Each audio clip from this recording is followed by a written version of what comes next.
Next अब हमारा successive differentiation. Successive differentiation क्या होती है, जैसे कि जनरली हमें पता है कि एक फंक्शन अगर x का एक फंक्शन है उसको हम y भी बोल सकते हैं जनरली। जैसे कि अगर कुछ भी फंक्शन हो 4x + 4, ये यहाँ पे x वेरिएबल प्रेजेंट है, इसको f ऑफ x भी बोला जा सकता है और इसी चीज़ को y भी बोला जा सकता है। ठीक है, हम किसी भी x के फंक्शन को y कंसीडर कर सकते हैं।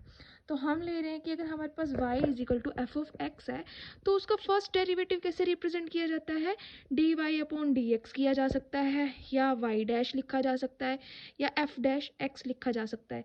ये दोनों चीज़ें, तीनों चीज़ें सेम ही हैं। चलो, अगर हम इसके फर्स्ट डेरिवेटिव, इसका ये फर्स्ट डेरिवेटिव होता है जब उसको हम वन टाइम डिफ्रेंशिएट कर रहे हैं फंक्शन को विद रिस्पेक्ट टू x, तो उसको फंक्शन का फर्स्ट डेरिवेटिव बोला जाएगा।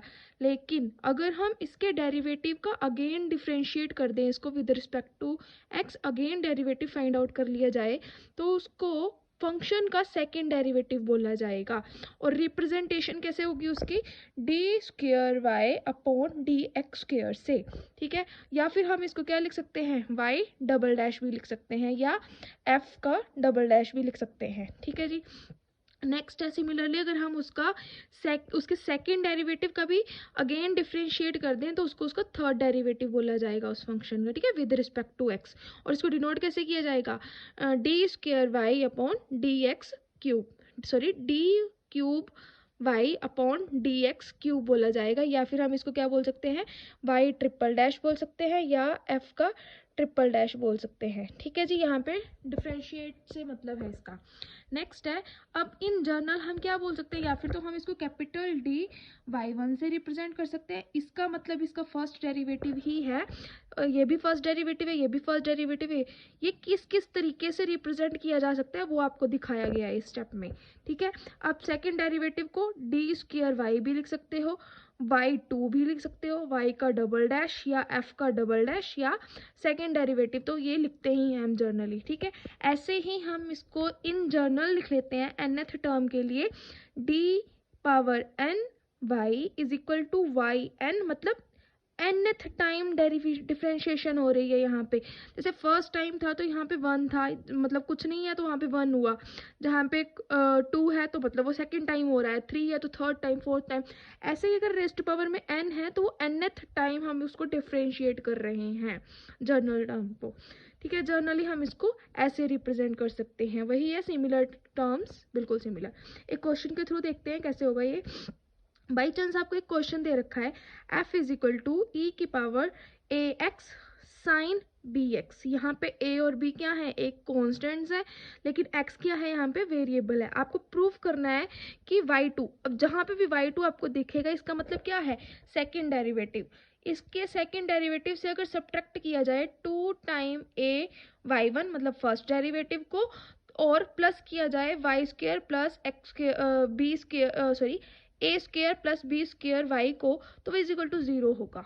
तो इसको शो करने के लिए हमने सबसे पहले जो हमारे पास y की वैल्यू दे रखी है उसको a कंसीडर कर लिया है, साथ में हमने इसको डिफ्रेंशिएट कर दिया है विद रिस्पेक्ट टू x।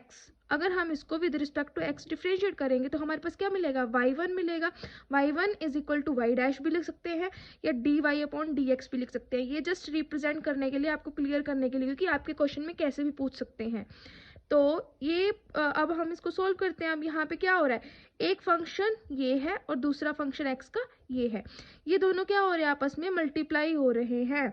हमें अगर इसका डेरिवेटिव फाइंड आउट करना है तो हमें क्या लगाना पड़ेगा, यहाँ पे प्रोडक्ट रूल लगाना पड़ेगा। तो प्रोडक्ट रूल क्या होता है कि फर्स्ट अगर आपको दो फंक्शंस दे रखे हों उसका डेरिवेटिव फाइंड आउट करना हो तो उसका फॉर्मूला क्या होता है, फर्स्ट फंक्शन का derivative second function as it is plus second function का derivative first function as it is. वो मैंने यहाँ पे अप्लाई कर दिया। तो यहाँ पे फर्स्ट फंक्शन क्या है हमारा, e⁻ax। तो e⁻ax की डिफ्रेंशिएशन तो सेम रहेगी पहले तो, क्योंकि e⁻x की डिफ्रेंशिएशन क्या होती है, e⁻x ही होती है। तो हमने अगेन e⁻ax तो लिख दिया, लेकिन ax की अगेन डिफ्रेंशिएशन होने के कारण यहाँ पे a आ गया है। जर्नली यहाँ पे क्या हुआ है साथ में, ए एक्स की अगेन डिफ्रेंशिएशन की गई है विद रिस्पेक्ट टू एक्स, और ए यहाँ पे क्या है, कांस्टेंट है, तो इसको बाहर निकाल दिया गया था। डी एक्स से कट गया है, जिसकी वजह से ये सारी टर्म ना लिख के हमने जस्ट यहाँ पे क्या लिखा है, ए लिखा हुआ है। ठीक है, नेक्स्ट इसके साथ साइन बी एक्स को एज इट इज उतार दिया गया है।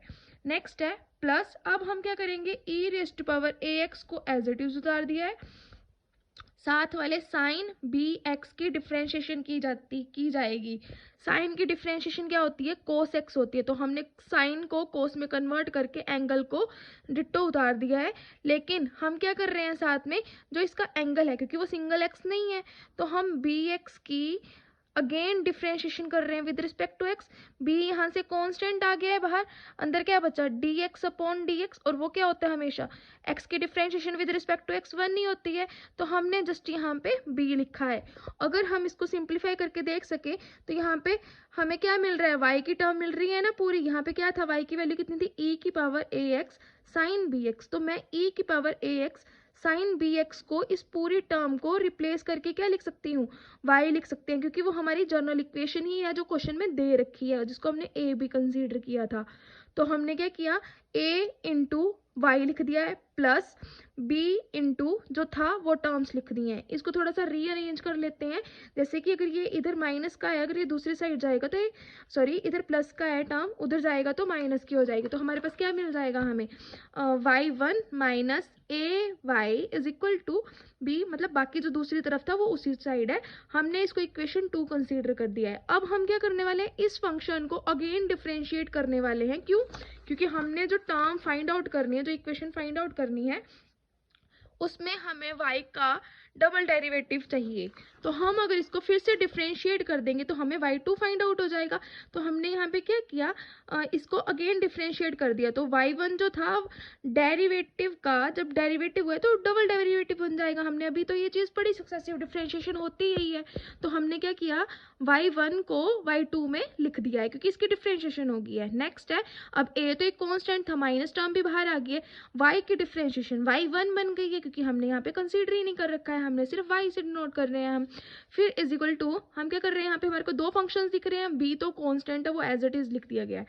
अब अगर मैं इसकी डिफरेंशिएशन करूँ तो वो क्या होगी, माइनस साइन एक्स, साथ में जो भी इसका एंगल है उसकी अगेन, क्योंकि रूल क्या होता है दोबारा देख लो एक बार, अगर मैं साइन एक्स की डिफरेंशिएशन करने जाऊं तो उसका फॉर्मूला होता है कोस एक्स। ठीक है, बट अगर इस साइन की जगह कुछ और प्रेजेंट हो, जैसे कि 4x हो, तो हम इसकी साइन की डिफरेंशिएशन क्या होगी, कोस 4x होगी, लेकिन साथ में मल्टीप्लाई क्या हो जाएगा, अगेन डिफरेंशिएशन मल्टीप्लाई होती है अगर आपका एंगल कुछ और हो। ठीक है, तो इसका 4 तो बाहर आ जाएगा, लेकिन अंदर क्या बच गया, dx अपॉन dx बच गया, dx से dx कैंसिल, और cos 4x तो था ही, तो आंसर क्या आ गया आपका 4 cos 4x। समझ में आई बात, सेम टू सेम फंडा साइन कोस के लिए है। अब कोस की डिफरेंशिएशन हो रही है, तो कोस की डिफरेंशिएशन माइनस साइन होती है, ये फॉर्मूला होता है इसका, साथ में बी एक्स की अगेन हुई, दैट्स वाई यहाँ पे बी भी आ गया है। ठीक है, प्लस अब हम क्या कर रहे हैं, अब हम करने वाले हैं फर्स्ट वाले फंक्शन की डिफरेंशिएशन, तो वो तो सेम रहती है, लेकिन साथ में वही वाला रूल, ई की पावर एक्स की डिफरेंशिएशन तो थी सेम ई की पावर एक्स, लेकिन अगर e की पावर में 4x या कुछ भी अदर टर्म होगी तो उसकी डिफरेंशिएशन पहले तो ये की जाएगी, लेकिन साथ में ही हम क्या करेंगे, 4x की अगेन डिफरेंशिएशन करेंगे, तो उसकी डिफरेंशिएशन कितनी होगी, 4e की पावर 4x। तो वो सारी टर्म मैंने यहाँ पे रिप्लेस कर दी है। यहाँ पे रेस टू पावर में कितना था, सॉरी रेस टू पावर में कितना था, a था, दैट्स वाई यहाँ पे भी क्या आ गया है, साथ में a आ गया है। इसमें कंफ्यूज नहीं होना, इसको चाहे रिपीट करके देख लो ये टर्म हुआ कैसे है। तो उसके बाद अच्छा चलो इसकी सॉल्वेशन देखते हैं आगे। अब ये क्या बन गया, मल्टीप्लाई कर देते हैं, यहाँ पे भी b है, यहाँ पे भी b है, क्योंकि ये एंगल में नहीं, ये पूरी टर्म में मल्टीप्लाई हो रहा है, इसमें कंफ्यूज नहीं होना है। काफ़ी बच्चे इसमें एंगल्स में मल्टीप्लाई करके आ जाते हैं, वो गलत होता है। हमने क्या करना है, इसकी बाहर इसको मतलब इसके साथ 1 है तो 1 से मल्टीप्लाई करके देखेंगे।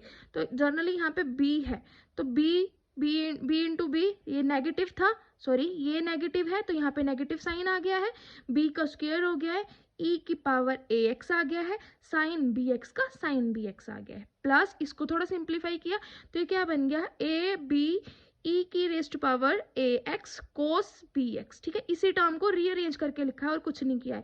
अब अगर मैं जनरली देख पाऊँ तो ये किसकी वैल्यू बन गई है, इस वैल्यू को ध्यान दें, ये हमारा y बन गया है जो क्वेश्चन में भी दे रखा है।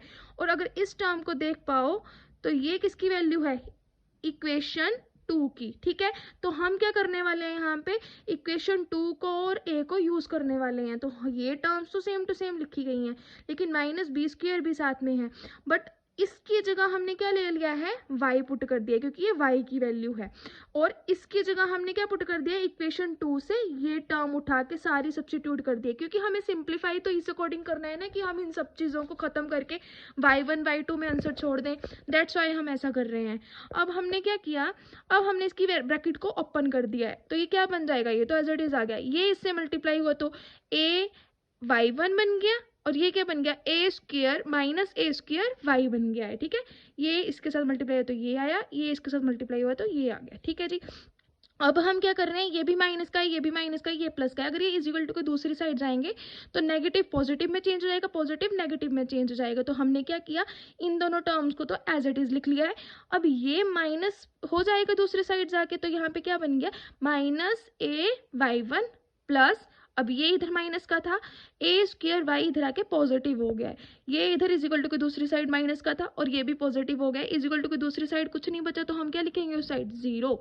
अब हम क्या कर सकते हैं, इसमें भी ए प्रेजेंट है, इसमें भी ए वाई वन प्रेजेंट है, तो हम दोनों 2 टाइम्स नेगेटिव, 2 टाइम्स मतलब 1 टाइम ये था 1 टाइम ये था, 1 + 1 2 बन गया, लेकिन नेगेटिव का साइन नेगेटिव का ही रहेगा, तो ये आ गया हमारा -2ay1 प्लस, अब इस टर्म में और इस टर्म में y कॉमन है, तो हमने पॉजिटिव y कॉमन ले लिया और अंदर क्या बचा, a square plus B square is equal to 0।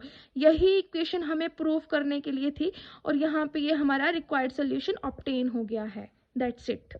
ऐसे होते हैं हमारे nth डेरिवेटिव वाले क्वेश्चंस।